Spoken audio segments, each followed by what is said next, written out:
gaan weer terug. Het is ons wel duidelijk eigenlijk.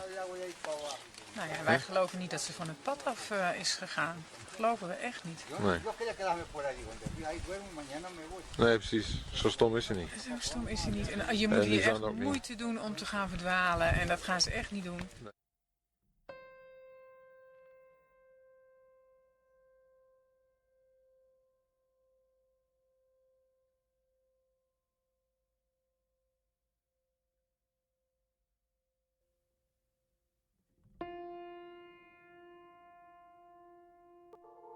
Kris Kremers and Lisanne Froon were best friends, fellow students, and roommates from Amersfoort in the Netherlands.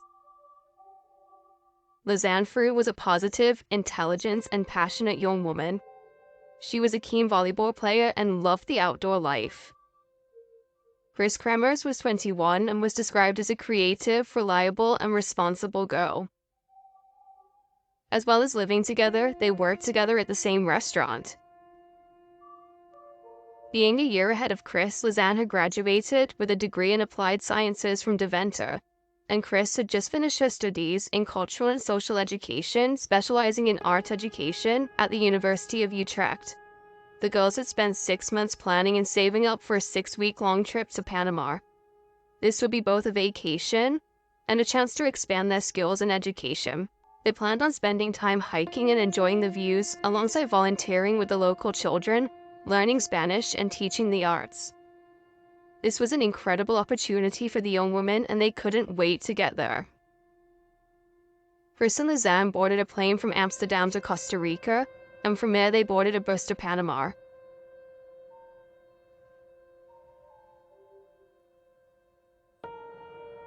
On the 15th of March 2014, the girls arrived in Panama. They toured for almost 2 weeks before settling in with a local family on March 29th. Just before midday on April 1st, they took one of the host dogs named Arzel and set off for a hike near the forest that surrounded the Baru volcano. Before they left, they met for brunch with some of the other Dutch tourists and were spotted by several people around the town. They then headed to a route called the Pianista Trail, not far from where they were staying. The hiking trail was popular with tourists and locals alike. With its breathtaking views and landscape, it's easy to see why. They were on social media frequently and spoke about their hiking plans for the day on Facebook. Later that evening, the dog returned home without Kris and Lisanne. There had been no contact with the girls all day. This was extremely concerning, as they had both been in regular contact with friends and family via phone and social media since the start of their trip. The hosts were scared that something sinister had happened and contacted the National System of Civil Protection, or the NSPC. However, for unknown reasons, this was not followed up on straight away. The first search for the girls was actually conducted by local volunteers that knew the area well. The following morning, both girls missed an appointment that they had made with a local tour guide, and another day would pass with no sighting or word from either of them. Finally, on the 3rd of April, an official area search of the hike began. Volunteers were on the ground on foot and also searching. The trail spanned a vast area, and with a peak height of over 1,800 feet, a thorough search would take a substantial amount of time. 3 days later, the parents of Kris and Lisanne arrived in Panama to help find their daughters. Police, sniffer dogs, and the girls' parents embarked on a 10-day-long search to find them, and $30,000 was offered as a reward.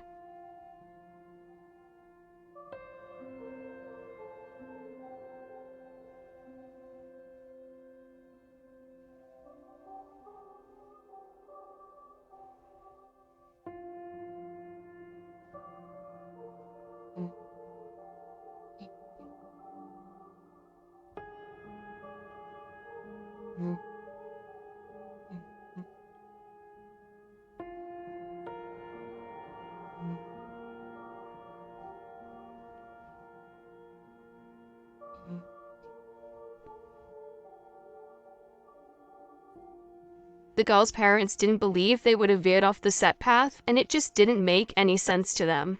We gaan weer terug. Het is ons wel duidelijk eigenlijk. Nou ja, wij geloven niet dat ze van het pad af is gegaan. Dat geloven we echt niet. Nee. Nee, precies. Zo stom is ze niet. Zo stom is hij niet. En je moet En hier echt Lisanne ook niet. moeite doen om te gaan verdwalen. En dat gaan ze echt niet doen. Nee. Als ze wat gebroken zouden hebben, zouden ze zeker op het pad blijven. Ja, en er zijn ook langs het pad geen steile hellingen of ravijnen waar je in kan donderen en daar dan niet meer gezien wordt. Het is goed om het zelf gelopen te hebben nu. Het hele stuk.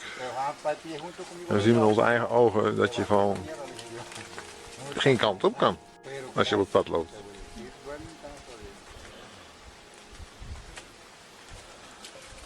Het enige wat je doet als je denkt het wordt te laat, dan draai je om en dan ga je terug. Precies.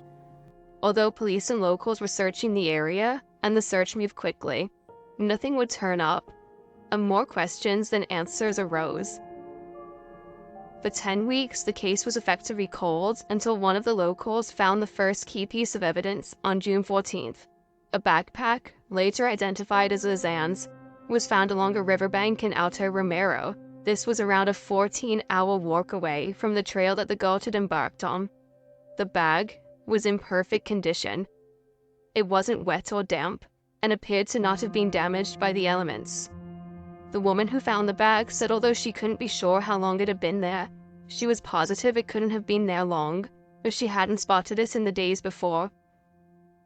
In the bag was $83 cash, 2 pairs of sunglasses, Lisanne's passport, Kris's medical insurance card, an empty water bottle, a camera, and both girls' bras. Also inside were Kris and Lisanne's mobile phones. Everything inside was in perfect condition, neatly packed and undamaged by the weather. The rucksack wasn't high-end or especially waterproof, and questions surrounding how the bag and the contents had stayed in such good shape in a humid and wet rainforest for the last 2 months started to be asked. There were also many sets of fingerprints found on the bag, but these were never fully analyzed, and it remains a mystery as to whose they were. Fortunately, when the phones from the backpack were switched on, they still worked perfectly. The authorities were able to start painting a picture of the hours leading up to their disappearances. Only a few hours after they set off on their hike, a call to 112 was made from Kris's iPhone 4. Dialing 112 from any country in the European Union will connect you to emergency services. 10 minutes later, Lisanne's Samsung was used to make another 112 call. It was clear that something had gone terribly wrong only a few hours into the hike. On April 2nd, Lisanne and Kris made 4 more attempts to call both 112 and 911, and on April 3rd, another call to 911 was made from the iPhone. Due to the reception, only one of these calls briefly connected, and that was only for a second before it was cut off. It was clear that after 5 a.m. on April 5th, the Samsung battery eventually ran out, but Kris's iPhone continued to hold power until noon on April 11th. Between the 7th and the 11th of April, there were 77 attempts made to try and call the emergency services. All of these calls tragically failed. After April 6th, the passcode to the iPhone was inputted incorrectly multiple times, and it was determined that the correct PIN was never entered again. The passcode for the iPhone was entered incorrectly so many times that this possibly indicates that Lisanne may have been attempting to access Kris's phone after her own battery had died, or after 8 days in the wilderness. Dehydration and hunger could have been the reason that Kris couldn't focus to enter her PIN correctly. But after over a week with what could have only been a few snacks and limited water, it was remarkable that one or both of the girls were still able to use the phone at all.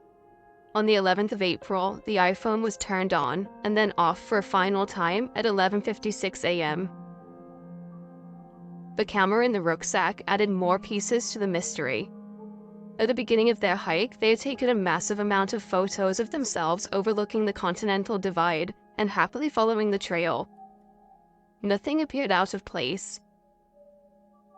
The girls seemed happy and carefree, and it was bright and warm outside.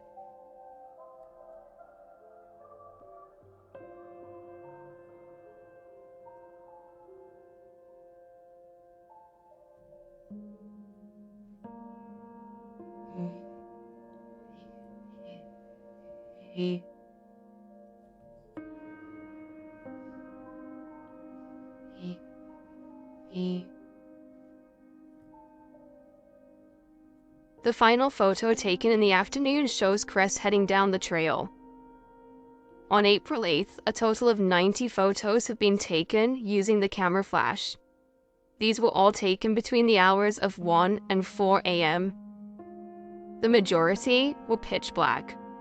The photos showed random areas of woodland, water, and sky. The police had several theories. Firstly, that the flash of the camera was being used to illuminate the area to guide them through. Secondly, they were using the flash to scare away wild animals that may have been encroaching. Thirdly, either both or one of the women could have possibly been attempting to take photographs of distinctive parts of the forest to help lead someone to them if the phone was found. One of the images showed what appeared to be either plastic bags or wrappers stuck on some sticks on the large rock. Another photo showed what appeared to be a mirror on the ground. Alternatively, these photos could have been for themselves to get their bearings back during the daylight and help retrace their steps. The final theory is that the flash was being used to draw attention or direct anyone that may have been in the area or looking for them. There was a large search party out on the 8th of April, and flares were being shot up into the sky to try and locate the girls. The flash of the camera was possibly being used as a distress signal to lead the party to where they were. The amount of photos that had been taken looking up at the sky would further add weight to this theory. Disturbingly, one of the photographs showed the back of Kris's head with what appeared to be blood on it. This raised another theory that maybe Kris had fallen and injured herself early into the hike, and after failing to get a reception to alert the authorities, Lisanne had left with Kris's phone to get help on foot. However, Kris may have succumbed to her injuries, and Lisanne fell victim to the elements, dehydration, or both. Out of all the images taken over the day in the early hours of the morning on April 8th, only one photo was deleted and was unable to be recovered. Image 509. In the order the photos were taken, the deleted one in question would have been around the time the flash started being used. It will never be known what this image was and why it was deleted. But it is possible that this photo could have been one of the keys to solving the case. These photos, combined with the attempts to reach help, pointed to a series of terrifying and distressing days for Kris and Lisanne. Following the discovery of the backpack, Kris's shorts were found on a rock a few kilometers from where the bag had been located.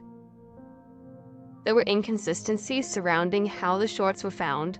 Some reported that they were neatly folded up, and others said that they had just been flung over the rock. 2 months later, a tragic finding was made.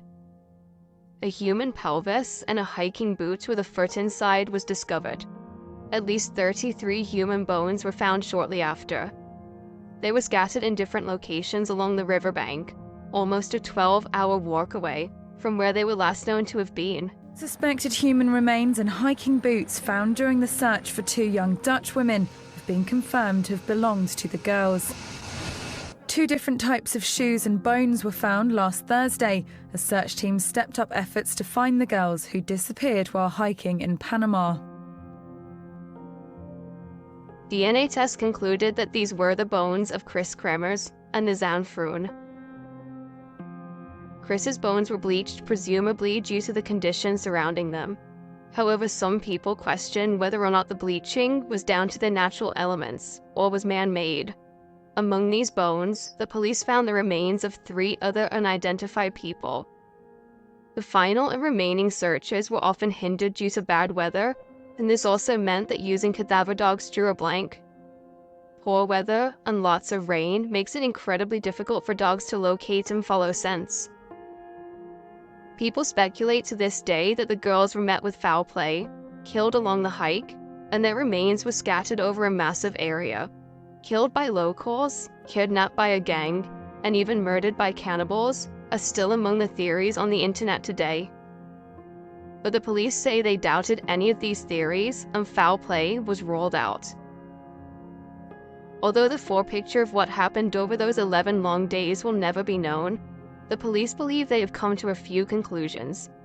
Investigators and locals found that it would have been virtually impossible to lose sight of the trail and wander off course, due to how rigidly yet simply it was laid out.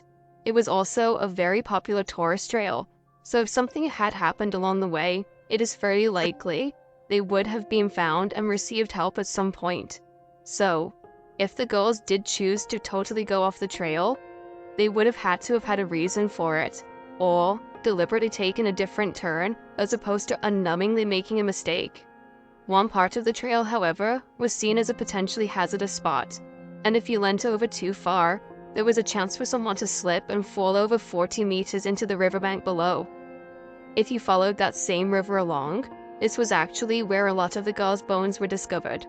A local knew the trail well and identified this area as somewhere that would have been almost impossible to get back out of should someone have fallen into it. Speculations that they had fallen into the River Colubre was squashed by the Kremers family lawyer, Enrique Aracha. With no damage to the bones and the low levels of water in the river at the time they disappeared, he claimed that this just didn't stack up. A Panamanian forensic anthropologist said of the girls' remains, "There are no discernible scratches of any kind on the bones. There are no marks on the bones at all." The investigating officials were come under fire for how the case was conducted. People wanted to know why it hadn't been investigated sooner, and why certain things hadn't been analyzed for DNA or fingerprints. It will never be known what happened during those 11 harrowing and traumatizing days. But it is obvious that the girls fought tirelessly to save themselves and get help. Kris Kremers and Lisanne Froon had clearly battled incredibly hard, and had seemingly strategized as best they knew how. Their family and friends still search for answers, and have never given up hope that they might one day find out what happened to Kris and Lisanne on the Pianista Trail in Panama.